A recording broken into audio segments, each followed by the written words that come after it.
नमस्कार दोस्तों, आज हम लेकर आए हैं शीतला माता की सप्तमी और अष्टमी संपूर्ण कथा। हर साल चैत्र कृष्ण पक्ष की सप्तमी और अष्टमी तिथि पर देवी शीतला की पूजा की जाती है। इस बार शीतला सप्तमी की पूजा 21 मार्च शुक्रवार को और अष्टमी की पूजा 22 मार्च शनिवार को की जाएगी। देवी शीतला से जुड़ी अनेक मान्यताएं हमारे समाज में प्रचलित हैं। देवी शीतला की पूजा के बाद उनकी कथा भी जरूर सुननी चाहिए, तभी व्रत पूजा का पूरा फल मिलता है। आगे जानिए देवी शीतला की कथा। ये है देवी शीतला की कथा।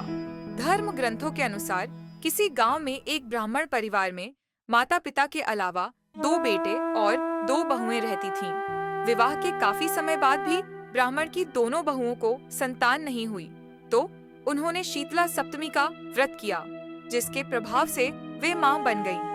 अगली बार जब दोबारा शीतला सप्तमी आई तो दोनों बहुओं ने सोचा, हम अगर ठंडा खाना खाएंगी तो हमारे बच्चे उसकी वजह से बीमार हो सकते हैं।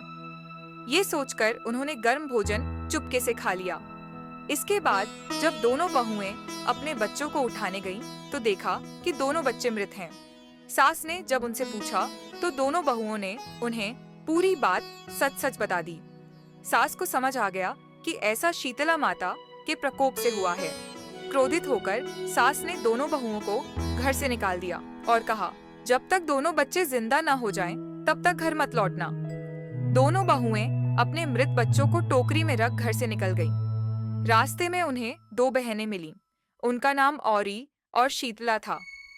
दोनों बहुओं ने उनके सिर से जुएं निकाल दी, जिससे खुश होकर उन बहनों ने कहा, तुम दोनों ने हमारे मस्तक को शीतल किया है, तुम्हारी हर इच्छा पूरी होगी। दोनों बहुओं ने कहा, हम दोनों देवी शीतला को खोज रही हैं। तभी उन बहनों में से शीतला ने कहा, तुम दोनों ने शीतला सप्तमी पर गर्म भोजन किया था, जिसकी वजह से तुम्हारे बच्चों की ये हालत हुई है। दोनों बहुएं समझ गईं कि ये कोई और नहीं बल्कि देवी शीतला ही हैं। दोनों बहुओं ने माता शीतला से माफी मांगी। खुश होकर शीतला माता ने उनके मृत पुत्रों को जिंदा कर दिया। दोनों बहुएं खुशी खुशी अपने पुत्रों को लेकर गांव में आईं और पूरी बात अपनी सास को बताई।